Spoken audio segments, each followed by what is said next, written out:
Okay. Okay. Do you want, so in the next 10 or 15 minutes, do you want to talk about writing and do some writing? Or do you want to talk about CELPIP?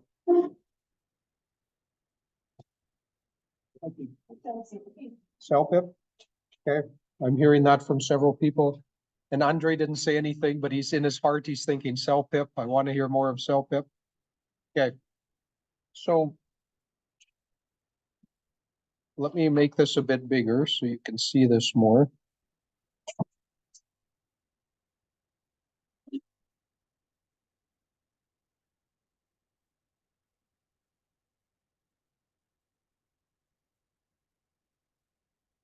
Okay, so I'm going to send everyone a document.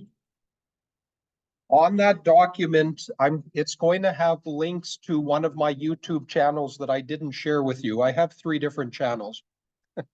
So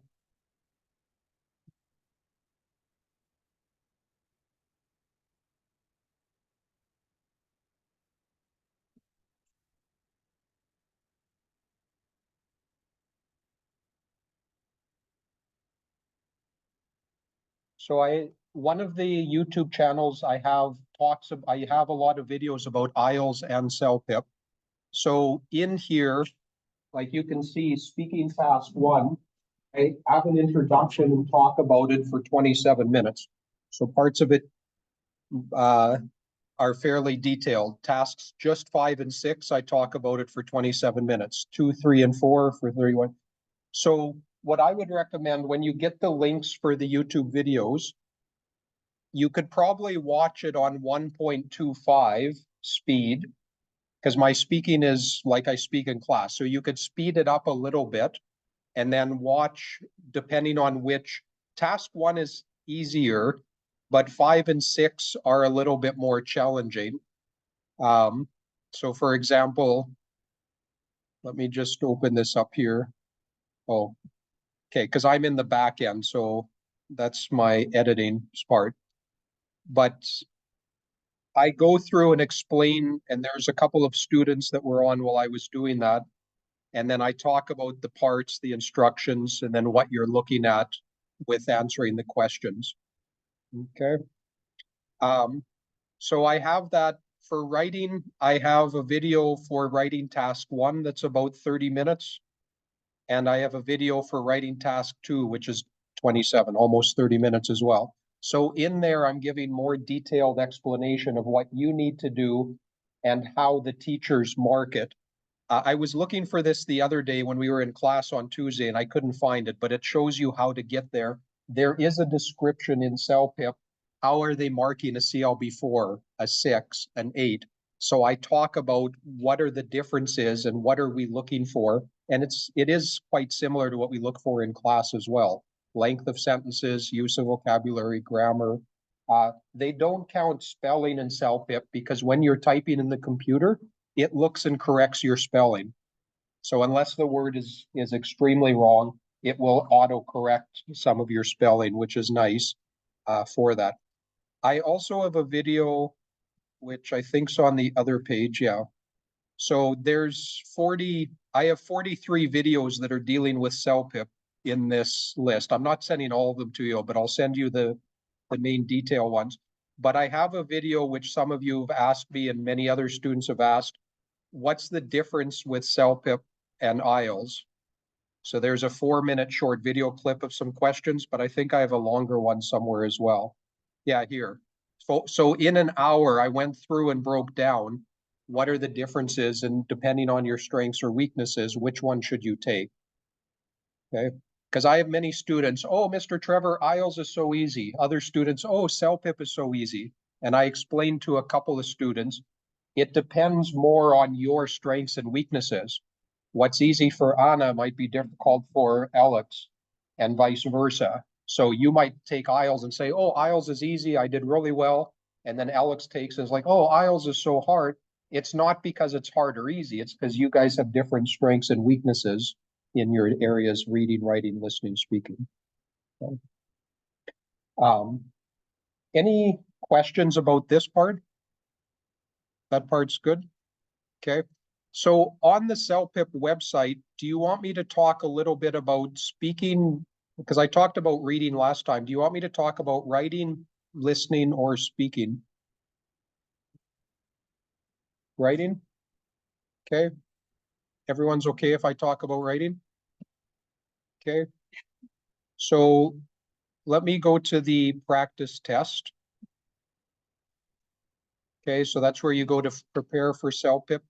And then which test are you studying for? Your guys are taking general for immigration purposes. Start it. And then go to the starter set. And then here, we'll go start. So in my videos, I've always only talked about practice A. So that way you understand what to do from seeing that, but you can also do practice B, and it's a whole complete test that you can use the strategies I talk about on your own.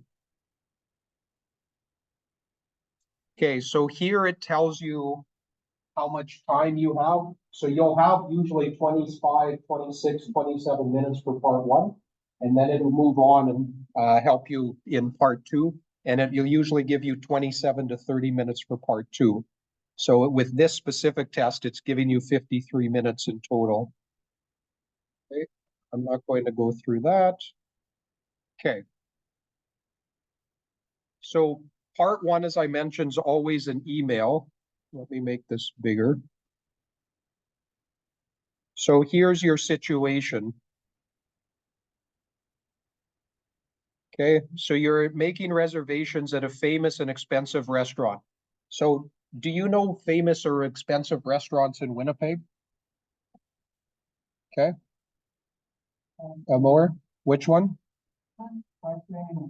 529, yeah, on Wellington. Okay, there's a couple of them. If you don't know any in Winnipeg, it's fine. It doesn't matter.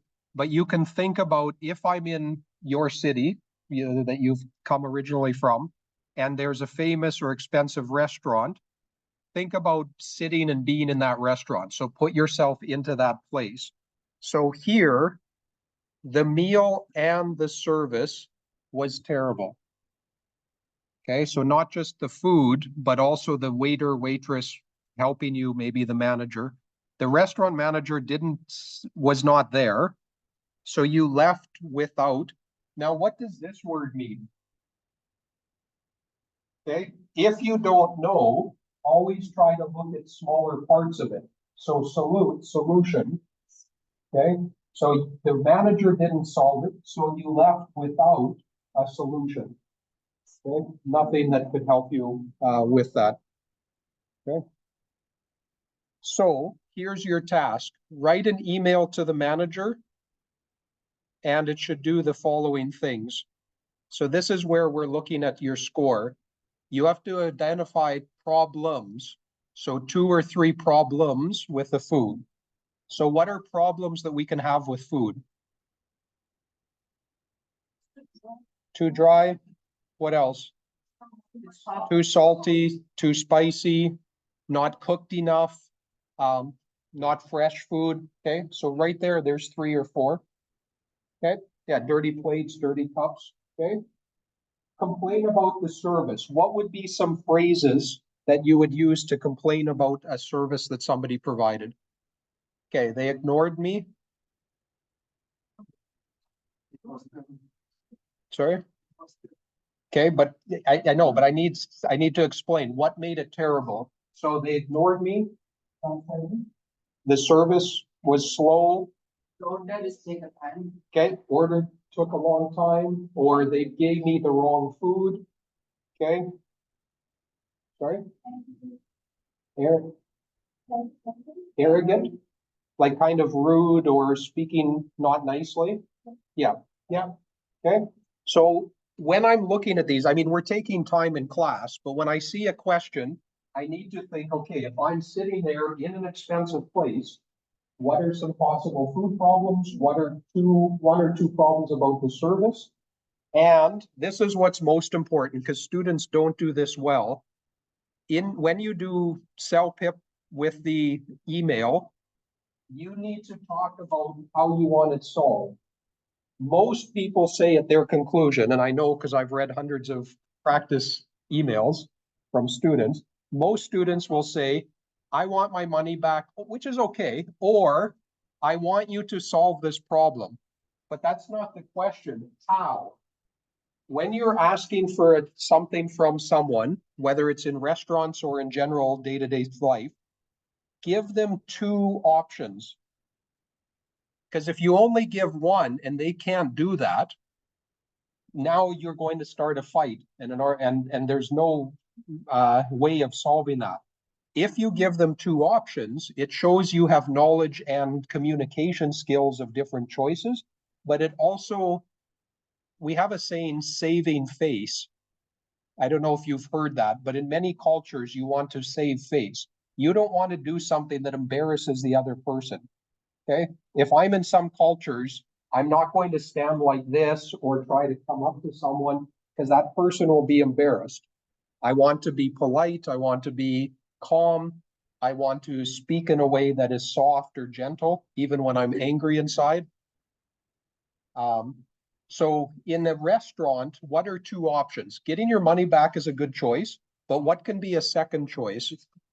A discount the next time you're there, or for right, or something with that, a free bottle of champagne, a free bottle of wine, a free dessert the next time you're there. Anything else?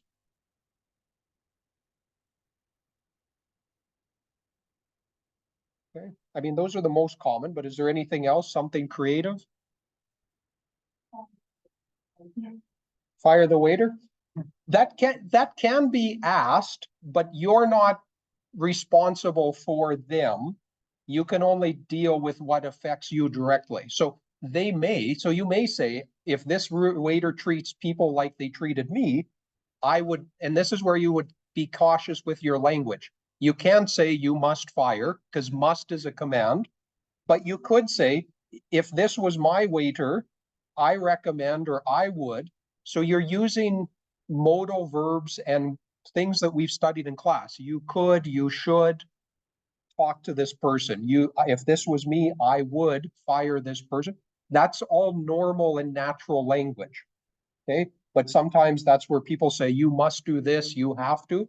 You're not in a demanding position. That leads to more conflict. So yeah, pay the parking. So maybe if you're downtown, a lot of restaurants, you have to pay the parkade or whatever, pay for my taxi fare home, pay for the parking. So whatever it is you choose, you want to think of two solutions for this section. Okay. I've talked, quite a bit in this one specific case, but with these questions, they're looking for, are you answering the questions they ask with details? Are you writing in an email format? And then what is your tone? And again, at CLB 2, 3, and 4, we're not really focused on tone. Is it friendly? Is it calm? Is it angry? As you move into CLB 4, 5, and higher, that's where it's, formal language, informal language. Are you using polite words? You could, may I, please, or impolite words? You must, you should, I demand.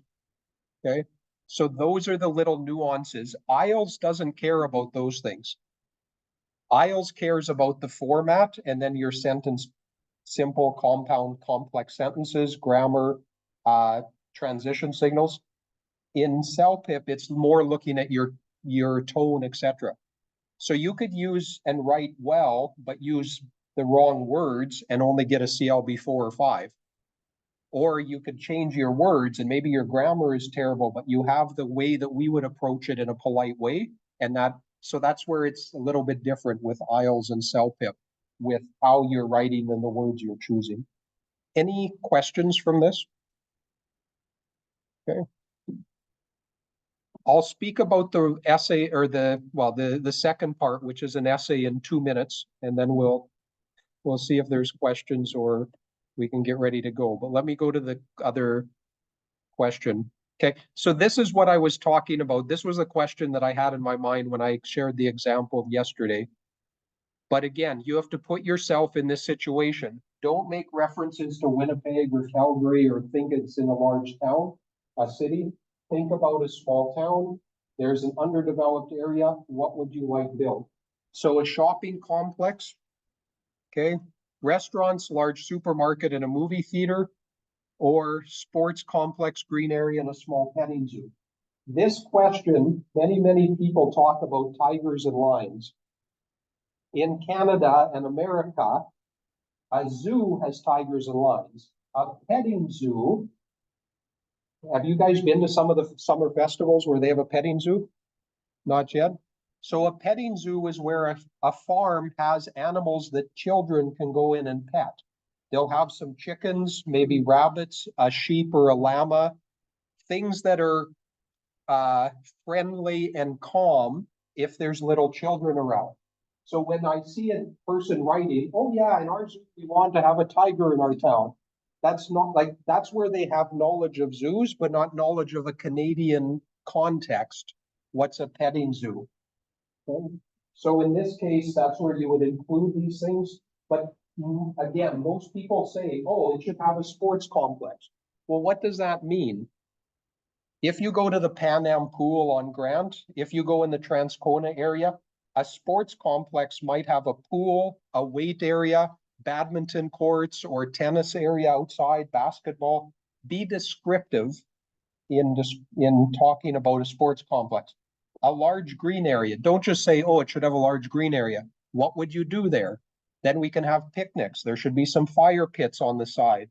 We could have a area for frisbee or for soccer, volleyball court.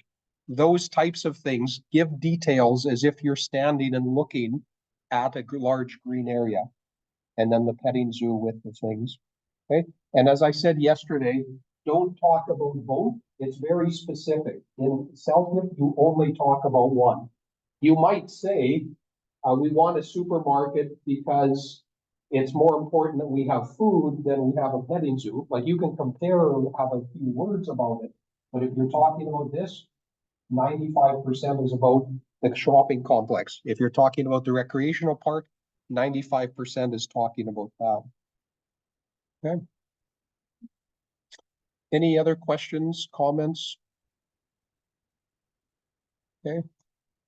You guys, if you took CELPIP, you have, when you take the exam, this is not related to writing, but when you take the exam, your mark could vary between two different levels. What I mean is, if you take it and you're tired, you're nervous, you're not really understanding the strategies, you could get maybe a 3 or a 4. But if you understand and go through the strategies and know what are the different things it's asking, in speaking, you have 8 different question types.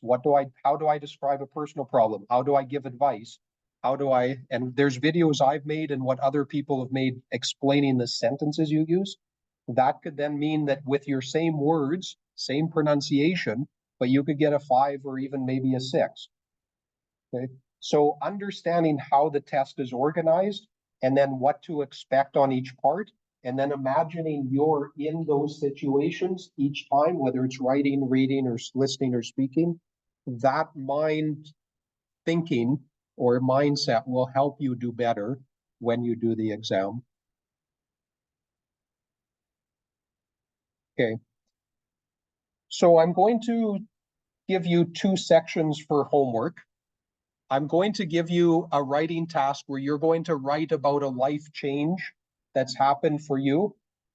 And also I'm going to give you 3 or 4 websites to keep practicing compound complex sentences, but 2 of them will be that I want you to do for homework. 2 of them will be optional. So if you're struggling or you want extra practice, you'll have 4 different work exercises to do. But if you feel that you're fairly confident and able to do well, then just do the 2 of them. I'm going to send you some listening because next week we're going to do some skill using. This theme that we're looking at is about changes in our life. So you guys watched a video about people buying a house and having a baby that we did in class and last week. We've done some discussions and reading about life changes. So next week when we do the skill using and or assessment, maybe on Thursday, maybe not, we'll see. But the theme and focus is making changes and dealing with change in life. I'm also going to send you a I'm also going to send you a PDF. Do I have it open here? Yes. This is from you don't have to do this for homework, but I'd encourage you to look at it.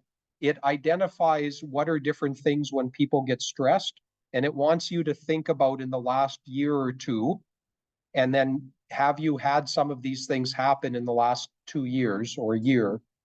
And if they have, you write down the score and then you add up. And when your score is like 300 or 400, that means you've had a lot of stress in your life. You need to manage that in a positive way. And if your score is lower, then you can say Alhamdulillah or praise God or be happy that your life has been pretty good in the last year or two.